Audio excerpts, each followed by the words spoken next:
and the All Indiana Podcast Network. This is the News 8 Daily 8 Podcast, a Wish TV News 8 update. Hello, I'm Jeremy Jenkins, and this is your News 8 Daily 8 Podcast for Friday, July 25th.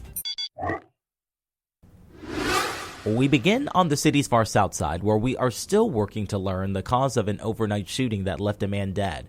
IMPD says around 12:45, officers were alerted by an iPhone notification of a crash on Griffin Road near South Meridian Street. Investigators say police called back, but no one answered. Officers found a wounded man inside the car and discovered he had been shot. That man later died at a hospital. IMPD says they then received a call about a suspicious person near the crash scene and discovered what an officer called a crime scene in the middle of the street. Police did not elaborate any further on that. No suspect has been identified. Police say a man who worked with kids on the autism spectrum at a facility in Anderson is under arrest for molesting children. Hamilton County's Internet Crimes Against Children Task Force says 31-year-old Alec Hagee lives in Pendleton, but worked as a therapist at Changing Lives Behavior Analysis, Inc. in Anderson. Investigators say they believe at least one of his victims is an infant. In a video statement, the task force is asking for a family of other potential victims to come forward. We have no credible information that there are victims out there. However, with his contact with children and a vulnerable piece of society, we just want to make sure with abundance of caution that we reach out and for victims to come to us and reach and let us know. That was Lieutenant Doug Baker you just heard from there. Families who work with Hagee and suspect victimization are asked to contact Greenfield Police Department. You can reach Detective Chris Borgman at 317-595-3467. We are also working to learn more about a former IMPD officer who has been arrested for child molestation. Yesterday, investigators took 54-year-old David McDaniel into custody. Police say he's accused of incidents of child sexual abuse while he was an officer several years ago. According to McDaniel's LinkedIn page, he left IMPD last year. He was with the department for more than 28 years. We reached out to IMPD for more information, but we have yet to hear back. Another former police officer is accused of sex crimes, this time in Kokomo. Sinmi Asumayid is facing federal charges of sexual assault. Police first arrested Asumayid last year. According to the indictment, investigators say he kidnapped the girl, assaulted her in his patrol car, then lied to state police about evidence in the case. The officer also faces state charges, including sexual battery and official misconduct. Online records show his trial for those charges is set for September. On to national headlines. The Trump administration is suing New York City over its so-called sanctuary city policies. It's the latest in a series of lawsuits challenging state or city policies that the Trump administration claims are interfering with immigration enforcement. The latest suit comes after the administration blamed New York City's policies for the recent shooting death of an off-duty Customs and Border Protection officer. Investigators say the suspects in the shooting were in the country illegally. The multi-billion-dollar merger between Skydance and Paramount is getting the green light from the FCC. This after the network settled its $16 million lawsuit with President Donald Trump over a 60 Minutes interview. And, of course, the recent cancellation of the long-running Late Show hosted by Stephen Colbert, who was a frequent critic of President Trump, though the company says the cancellation was for purely financial reasons.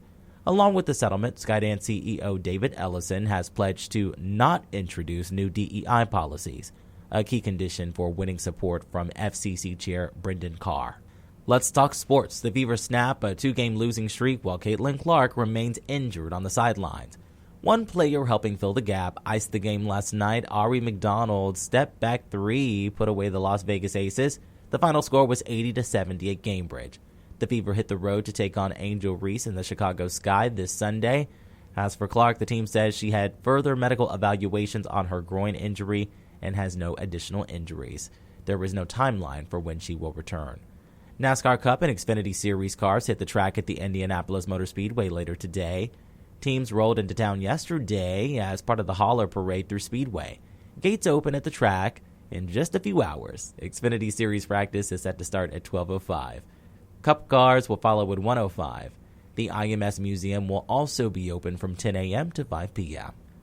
When it comes to the weather, we are still in a weather alert due to the high heat, but Storm Track 8 says we could also see some scattered storms too.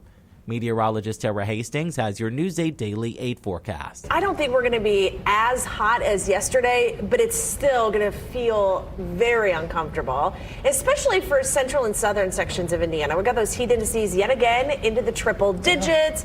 We're also going to add some showers and some thunderstorms as well, so hopefully that might give you a little bit of relief. Here is the heat advisory today, right along the I-70 corridor and points southward.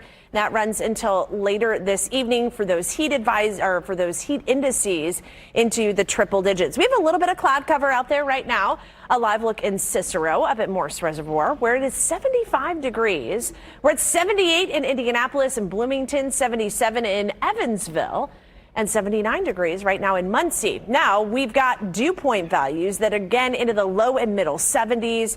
It's a very tropical-like air mass in place, and that is going to keep us incredibly humid for today as well. Storm Tracker does show that we have some showers and even some thunderstorms that have popped up north of Indianapolis.